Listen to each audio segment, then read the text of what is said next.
नमस्कार मित्रांनो, वेळ झालेली आहे 3:48 आणि ही जी पोझिशन तुम्हाला सगळ्या दिसतात आहे, ह्या सेन्सेक्स एक्सपायरीच्या पोझिशन होत्या आजच्या आणि आजचा सेन्सेक्स एक्सपायरीचा ट्रेडिंगचा सेशन संपलेला आहे. आता ज्या वरच्या 3 ज्या पोझिशन आहेत, ओके, त्या आपण काल डिप्लॉय केल्या होत्या. त्याचं जे कॅपिटल होतं ते 3,00,000 होतं आणि खालच्या त्या 2 पोझिशन दिसतात ते ज्या की MIS इंट्राडेसाठी होत्या.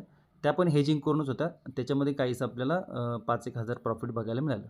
ते ओव्हरऑल जर पोझिशन बघितली आपण सेन्सेक्स एक्सपायरीची, तर जवळ-जवळ 26,000 प्लस आपल्याला इकडे प्रॉफिट बघायला मिळालेलं आहे. आता कोणाला जर हे डेमो अकाउंट वाटत असेल ना, तर त्यांनी आत्ताच अनफॉलो करा आणि परत काहीही फॉलो करण्याची गरज नाही आहे. कारण की इकडे सगळं एज्युकेशन असतं आणि त्याच्यातही तुम्हाला जर ह्या गोष्टी मी तुम्हाला इतक्या क्लिअरिटीने सांगतोय, त्यात पण तुम्हाला जर डेमो वाटत असेल, तर मग तुमच्या ज्ञानाला सलाम आहे आणि चांगला दिवस होता आणि ज्या मित्रांनी फॉलो आणि सबस्क्राईब नसेल केलं, आवर्जून सबस्क्राईब करा.